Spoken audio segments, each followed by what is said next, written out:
रात के अंधेरे में सुनसान सड़क के ऊपर एक तेज रफ्तार कार बड़ी तेजी से आगे बढ़ रही थी। आसमान से गिरने वाली बारिश की बूंदें कार की विंडशील्ड पर गिरते ही गाड़ी का वाइपर उन्हें दूर धकेल देता, जिसकी वजह से कुछ पल के लिए सब साफ नजर आता, पर अगले ही पल दूसरी बूंदें उनकी जगह ले लेती। ये चोर पुलिस का खेल चल ही रहा था। कार के अंदर ड्राइवर सीट पर बैठा वो शख्स काफ़ी टेंशन में लग रहा था, क्योंकि उसकी बाजू वाली सीट पर जो महिला बैठी थी उसका लेबर पेन शुरू हो चुका था। उस आदमी को जल्द से जल्द अस्पताल पहुंचना था, क्योंकि डिलीवरी कभी भी हो सकती थी। दर्द के कारण वो महिला रो रही थी, चिल्ला रही थी, और उसकी बगल में बैठा आदमी उसे धीरज दे रहा था। उनकी कार शहर के एक बड़े से अस्पताल से गेट के भीतर दाखिल हुई। वो आदमी जल्दबाजी में उतरा और स्ट्रेचर लाने के लिए भीतर गया। अपने साथ वो 2 वार्ड बॉय को लेकर आया और उसने कार का दरवाज़ा खोला, पर गाड़ी के भीतर वो महिला थी नहीं। वो हैरान हो गया।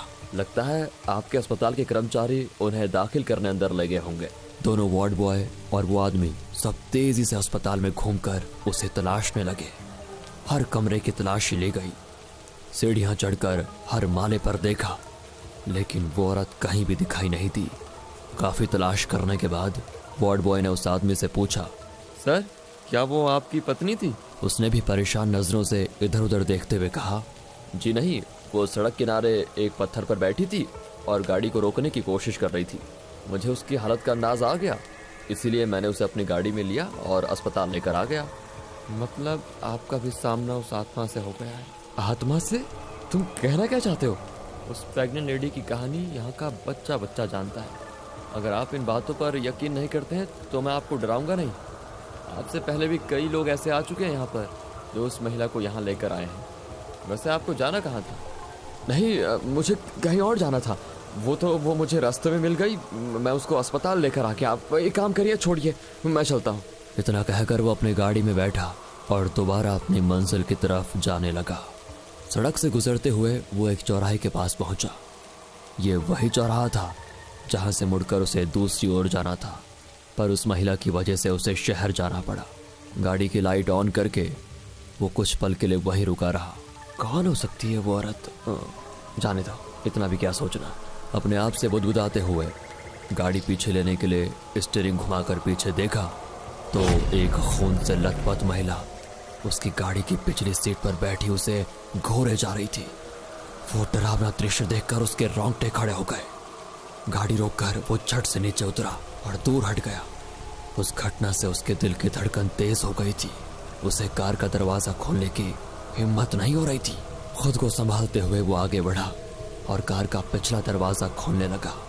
दरवाजा खोलकर वो झट से दूर हट गया और नीचे झुककर पिछली सीट पर नजर घुमाई, पर वहां कोई नहीं था। और तभी एक कार हॉर्न बजाते हुए वहां से निकल गई। जो कुछ भी हो रहा था वो सब उसकी कल्पना से बिल्कुल परे था। आज तक इतना सफर किया, रात रात भर रुका, पर इस तरह का अनुभव कभी नहीं हुआ। बिना कुछ सोचे वो गाड़ी में बैठा और वहां से तेजी से निकल गया। अगले दिन वो ऑफिस में बैठा जरूर था, पर उसका ध्यान कहीं और ही था। सब अपने अपने काम में मशगूल थे, पर उसके दिमाग में वो कल रात की डरावनी घटना बिल्कुल घेर के बैठी हुई थी। उसे इस तरह खामोश बैठा देख उसकी एक सहकर्मी राधिका, जो उसे पसंद करती थी, वो उसके पास आकर बैठ गई। हेलो, क्या सोच रहे हो? उसकी बात सुनकर वो झट से अपने ख्यालों से बाहर आ गया। अरे राधिका, तुम बोलो ना। सुबह से ना हाय हेलो किया, ना एक बार भी मुड़कर देखा, बस गुमसुम से बैठे हो। कोई और मिल गई है क्या? अरे तुम भी ना कुछ भी बोलती रहती हो, कसम से। इतने खोए खोए लग रहे हो, मतलब जरूर किसी लड़की का चक्कर है। नहीं यार, बोलो ना, क्या बात है? कल घर में पूजा रखी है, सबको बता दिया है, तुम्हें भी आना होगा, और वैसे भी कल छुट्टी है, तो नो एक्सक्यूज। कहते हुए राधिका ने उसकी तरफ देखा। वो अभी भी कुछ सोच रहा था। उसका ध्यान बिल्कुल भी राधिका की तरफ नहीं था। फिर उसे इस तरह देखकर राधिका ने पूछा, क्या बात है, तुम कुछ ज्यादा ही परेशान लग रहे हो, कुछ हुआ है क्या? वो कुछ पल खामोश बैठा रहा और एकदम से राधिका की तरफ देखकर बोला, तुम एक बात बताओ, ये जो भूत प्रेत, ये भटकती आत्मा, इन बातों पर तुम्हें यकीन है? ये अचानक तुम्हें क्या हो गया? हमेशा मजाक मस्ती करने वाला इंसान एकदम से भूत प्रेतों की बातें करने लगा। यार मैं मजाक नहीं कर रहा हूँ। प्लीज बताओ, क्या तुम भूत प्रेतों पर यकीन करती हो, या तुमने किसी और से इसके बारे में कभी सुना है? सुना तो है, मगर मैं खुद यकीन नहीं करती। वैसे हुआ क्या है? तुम यकीन नहीं करोगी, कल रात मेरे साथ कुछ ऐसा ही हुआ। मैंने किसी अजीब शक्ति का एहसास किया। किस तरह की शक्ति का सामना किया है? कुछ साफ साफ बोलोगे? उसकी बात सुनकर उसने आंखें बंद कर अपना सर दोनों हाथों से पकड़ा और टेबल पर सिर रखकर वैसा ही बैठा रहा। सब कुछ शांत लग रहा था, पर अगले ही पल उसके कानों में अजीब सी आवाज गूंज उठी। आवाज किसी छोटे बच्चे के हंसने की आवाज। उसने ऊपर देखा तो पूरा ऑफिस खाली पड़ा था। छत पर कई सारी ट्यूबलाइट्स में से कुछ बंद चालू हो रही थी। सिर्फ एक पल में ये मंजर बदला हुआ देखकर उसकी सांसें अटक गई और दोबारा उसे किसी बच्चे की खिलखिलाने की आवाज आई। उसने झट से मुड़कर आवाज की तरफ देखा। बाईं तरफ कुछ दूरी पर बाथरूम था, पर वहां की लाइट बंद होने के कारण कुछ साफ नजर नहीं आ रहा था। उसने गौर से देखा तो वहां कोई बाथरूम के अंदर उसी को झांकता नजर आया। उसका दिल जोर जोर से धड़क रहा था, फिर भी हिम्मत जुटाकर वो बाथरूम की तरफ जाने लगा। बाथरूम के भीतर की लाइट चालू बंद हो रही थी, जिसकी वजह से कभी अंधेरा तो कभी उजाला हो जाता। वो बाथरूम के दरवाजे के पास पहुंच गया था। उसने आधे खुले दरवाजे से अंदर झांक कर देखा, पर कुछ भी नजर नहीं आ रहा था। तभी उसे अपने पीछे किसी के होने का एहसास हुआ, जैसे पीछे खड़ा कोई उसके काफी करीब पहुंच चुका था। डर के कारण उसकी गर्दन पर जमे पसीने के ऊपर पीछे खड़े शख्स की सांसों का एहसास हो रहा था। वो इतना डरा हुआ था कि उसे खुद अपने दिल की धड़कन बिल्कुल साफ साफ सुनाई दे रही थी। गला पूरी तरह सूख चुका था। पीछे से आ रहा वो डरावना एहसास उसकी बर्दाश्त से बाहर हो गया। उसने हिम्मत जुटाई और झट से पीछे मुड़कर देखा, पर पीछे तो कोई है ही नहीं। पूरा ऑफिस बिल्कुल खाली पड़ा था। उसकी जान में जान आ गई। गहरी सांस लेकर उसने बाथरूम की तरफ देखा और पल भर में अंदर से एक काला साया उसके ऊपर झपटा। एकदम से वो होश में आ गया। राधिका अभी भी उसके सामने बैठी उससे पूछ ही रही थी। तुम बताओगे नहीं तो हमें कैसे पता चलेगा कि तुम्हारे साथ क्या हुआ है?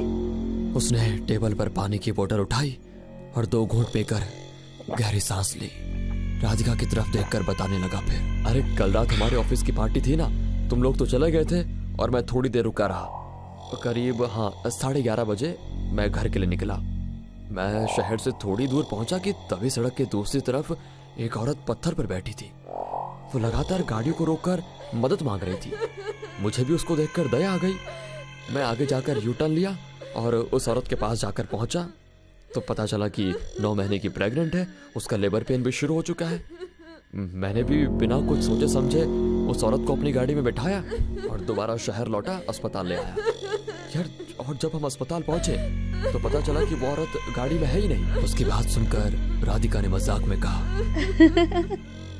मतलब तुमने उस प्रेग्नेंट लेडी भूत की मदद की है? भूत? वो औरत जिसे तुमने लिफ्ट दी थी, उस औरत को 2 बेटियां थी, पर उसके घर वालों को बेटा चाहिए था। और जब रिपोर्ट में उन्हें पता चला कि इस बार भी बेटी होने वाली है, तो उनका गुस्सा 7वें आसमान पर पहुंच गया। उन्हें अपनी जायदाद के लिए वारिस चाहिए था।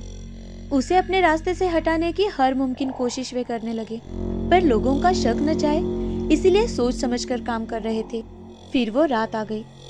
रात होते होते उस औरत का लेबर पेन शुरू हो गया, पर जानबूझकर घर वालों ने उसे अस्पताल नहीं पहुंचाया। वो रो रही थी, अस्पताल ले जाने के लिए हाथ जोड़ रही थी और रात के करीब 2 बजे वे उसे अस्पताल लेकर जाने लगे। रात का समय होने के कारण सड़क बिल्कुल खाली थी, सुनसान इलाका, और सड़क के दोनों तरफ झाड़ियां देखकर उसके पति ने उसकी तरफ का दरवाजा खोला और उसे चलती गाड़ी से धक्का देकर फेंक दिया।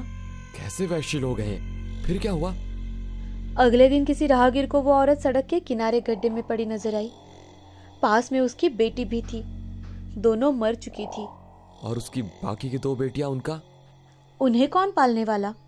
एक दिन उनका बाप एक बड़े घर की चौखट पर उन दोनों को बिठाया, जो अनाथ आश्रम था, और चॉकलेट लाने गया, पर कभी वापस नहीं आया। अपनी कार निकाली और अपने घर जाने लगा। आवाजाही काफी कम थी। घर पहुंचा और सारी घटनाएं उसके दिमाग में किसी बवंडर की तरह घूमने लगी। वो बेड पर लेटा जरूर था, पर उसे नींद नहीं आ रही थी। रह रहकर उसके सामने उस बेबस औरत का चेहरा नजर आ रहा था। वो उठकर बैठ गया। उसने टेबल पर रखी चाबियां उठाई और घर से बाहर निकला। कार लेकर वो दोबारा शहर की तरफ जाने लगा। कुछ ही देर में वो उसी जगह पहुंच गया था जहां कल रात उस महिला को उसने लिफ्ट दी थी। पल भर वो वहीं रुका रहा। इलाका काफी सुनसान और घनी झाड़ियों से घिरा हुआ था। दिन के वक्त जो गाड़ियां हर 2 मिनट में गुजरती थी, रात के वक्त तो बिल्कुल ना के बराबर हो जाती। अपनी गाड़ी में वो वैसे ही बैठा रहा। गाड़ी के दोनों तरफ के शीशे नीचे कर दिए थे। वो कभी सिर के ऊपर लगे शीशे पर पिछली सीट पर नजर डालता तो कभी दोनों खिड़कियों से बाहर देखता। अगले कुछ मिनट तक गहरा सन्नाटा पूरे इलाके में छाया रहा। अगले ही पल सामने वाले शीशे पर ऊपर से घने बाल नीचे सरकते हुए नजर आने लगे। ये देखकर उसकी जान बिल्कुल हलक में आ गई थी और फिर आधा चेहरा ऊपर से अंदर झांकता हुआ दिखाई दिया। उसने गाड़ी शुरू की और तेज रफ्तार से यू टर्न लेते हुए घर की तरफ दौड़ाई। सुबह हो चुकी थी। अच्छी तरह तैयार होकर वो अपनी गाड़ी में बैठ गया।